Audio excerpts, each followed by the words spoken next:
Caros amigos do Sagrado Coração de Jesus, louvado seja nosso Senhor Jesus Cristo. Para os que não são desse canal, meu nome é Atílio Faoro, eu sou coordenador de comunicação da Associação dos Devotos do Sagrado Coração de Jesus, e nós estamos aqui hoje no canal para o tema que é um vírus invisível. Mudou a vida de 1,7 bilhões de pessoas. Quais são as consequências para a vida de 1,7 bilhões de pessoas que neste momento em que eu falo estão em confinamento, estão em quarentena? É realmente um fato único na história da humanidade. Pode ter acontecido outras coisas semelhantes durante uma guerra, mas isso não aconteceu. Então, este canal tem como objetivo a difusão da devoção ao Sagrado Coração de Jesus, que é o nosso refúgio, a nossa salvação. Ele mesmo disse: a todos que estão aflitos, vinde a mim, que eu vos aliviarei. Palavras do Sagrado Coração de Jesus. Então, nós vamos fazer aqui uma análise do que está acontecendo no mundo sob o ponto de vista católico e de um devoto do Sagrado Coração de Jesus. Desde logo vocês estão vendo que eu estou levando aqui o escudo do Sagrado Coração de Jesus. Eu recomendo a você, nós estamos fazendo uma campanha única, com muito esforço de difundir esse escudo do Sagrado Coração de Jesus. Esse escudo é milagroso, ele tem sua origem, sobretudo na peste de Marselha, em 1720, e que ele salvou as pessoas que estavam com este escudo.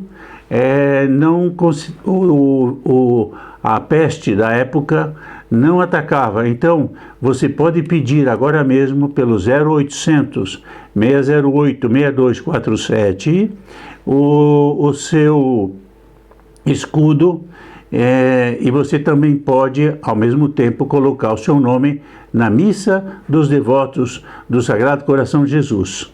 Se você der um like neste vídeo, se você compartilhar esse vídeo, você estará colaborando para a difusão da devoção ao Sagrado Coração de Jesus, e desde logo será seu nome incluído nas intenções das orações da missa dos voluntários, da missa não, dos voluntários que rezam 50 terços por dia por você. Então, essas são as iniciativas que nós estamos fazendo nesse tempo de calamidade, de preocupação, de angústia para muita gente.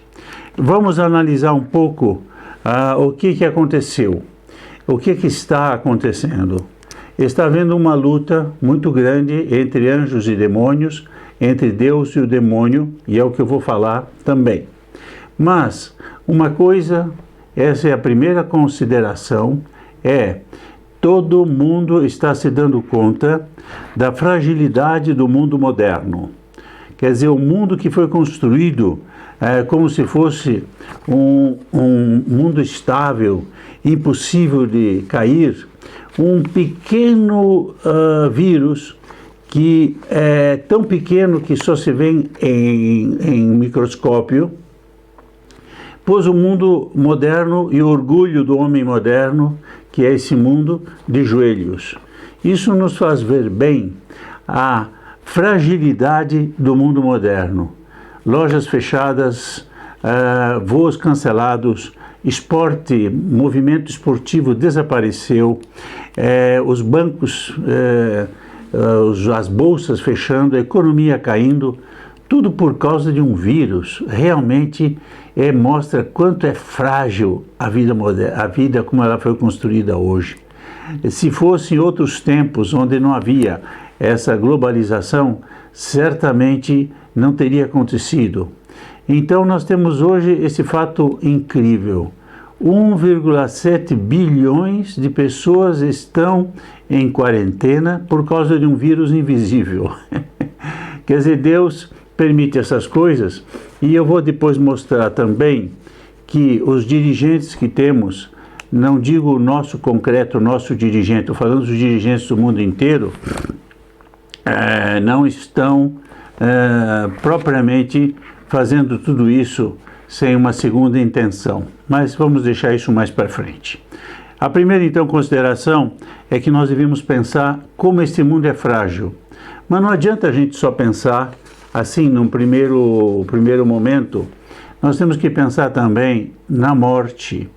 Quer dizer, a morte é uma consequência do pecado original. E como nós não somos pagãos, nós somos cristãos e filhos da igreja, batizados, para nós a morte não é o fim, é o começo. Quer dizer, a morte abre o céu, abre a vida eterna. Então, um católico não deve ter medo da morte.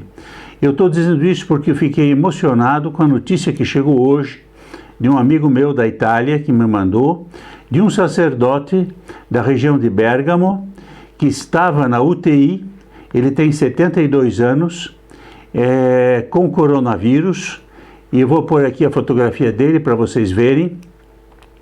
Ele tinha um outro rapaz jovem ao lado dele, e ele então disse, bom, eu vou entregar o meu respirador, o aparelho de respiração, eu sacrifico a minha vida para que salve a vida desse jovem. E ele morreu poucos minutos depois e deixou em comoção o hospital inteiro. Quer dizer, vejam aqui o que é a posição católica diante da morte. A morte é uma passagem, e se é preciso sacrificá-la para o bem, como fez esse padre, para o bem de outros, vamos fazê-lo. Não é? A nossa vida não é um fim em si mesmo.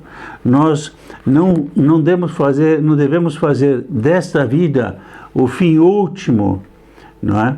Então, esse exemplo desse sacerdote, desse santo sacerdote que se imolou, ofereceu sua vida, é um exemplo muito bom para todos aqueles que têm pensamentos pagãos nessa hora.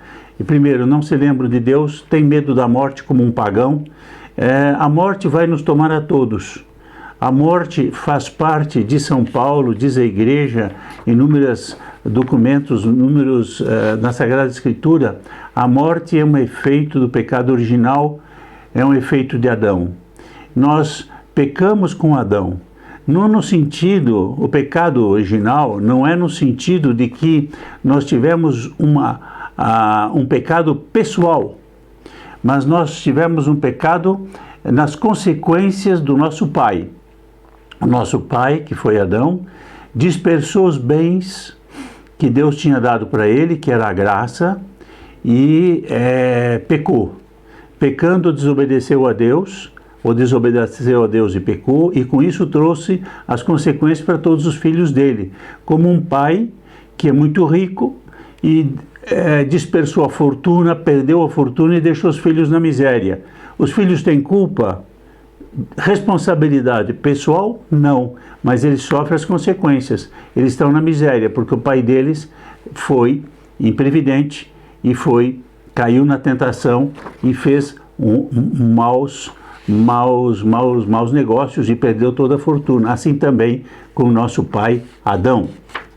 Então, essa é a segunda consideração. A morte é sempre bom pensar, e o pensamento de Santo Afonso de Ligório: vamos viver este dia como se fosse o último dia da nossa vida. Assim nós estaremos preparados, se nosso Senhor nos chama, e nós estamos prontos.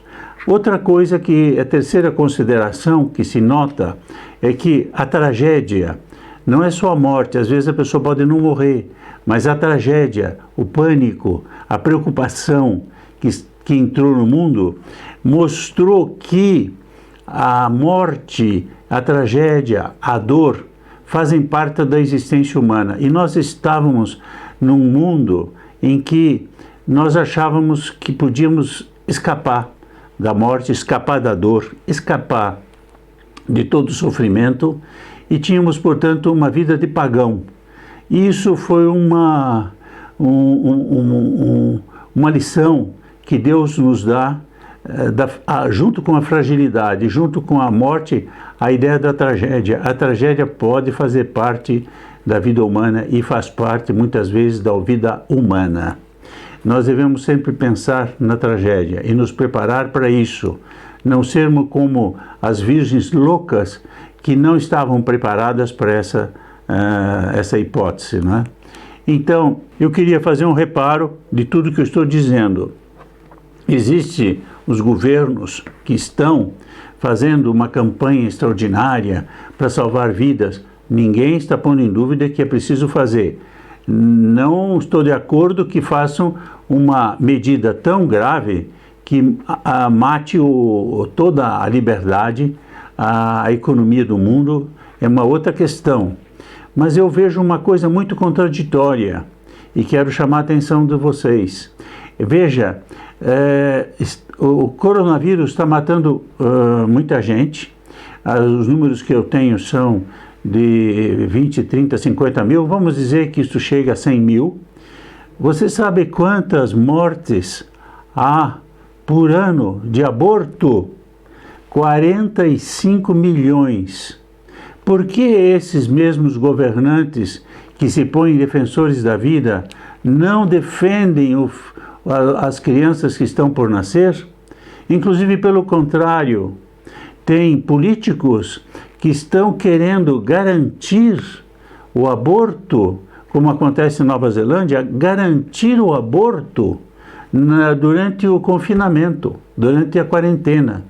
Então, eu não consigo compreender isso. Esses mesmos políticos que defendem a vida das pessoas que estão atacadas pelo coronavírus, muito bem, não defendem a vida daqueles inocentes, aí são verdadeiramente inocentes, que estão no ventre materno e que estão sendo sacrificados 45 milhões por ano. Bom, eu fico aqui registrando estas contradições. Eu recomendo muito, então, o que fazer? A primeira coisa é encomendar o escudo do Sagrado Coração de Jesus. Chame agora mesmo 0800 608 6247. Você pede seu escudo. Você pode também pôr seu nome na missa que será celebrada na próxima sexta-feira. Todas as sextas-feiras você tem uma missa. Você pode pôr suas intenções, peça a sua missa, basta chamar para esse número que é gratuito. Também o escudinho é gratuito também, você pode ter o escudo gratuito. É uma campanha exatamente sustentada pelos benfeitores da associação. E se você quiser ser benfeitor, também faça o mesmo. Não deixe que esse movimento pare. Nesse momento, sobretudo, é um bom momento para difundir a devoção ao Sagrado Coração de Jesus e o escudo. Então, outra coisa, eu termino com isto, uma consideração, é rezar mais, pedir mais e consagrar-se ao Sagrado Coração de Jesus, ao Imaculado Coração de Maria. Todas as graças nos vêm por intermédio dos corações imaculados e sagrado e imaculado dos Jesus e Maria. Então, até o próximo vídeo. Não esqueça de deixar seu like e compartilhar este vídeo para que muitas pessoas possam participar das graças que vêm através do Sagrado Coração de Jesus. Eu termino aqui dizendo que nós... eu esqueci de dizer... qual é o papel do demônio aqui? O demônio quer que a gente não lembre essas verdades eternas. Quer dizer, a vida humana é frágil, a morte vem para todos, devemos estar preparados. O demônio não quer que a gente se lembre disso. E Deus, de vez em quando, manda sinais para dizer: prepara-te, meu filho, porque um dia eu vou te chamar. Então, aqui fica a luta, que eu chamo a luta de Deus e do demônio. O demônio querendo levar as almas para o inferno e Deus querendo as almas para o céu. Louvado seja nosso Senhor Jesus Cristo e até o próximo vídeo, se Deus quiser.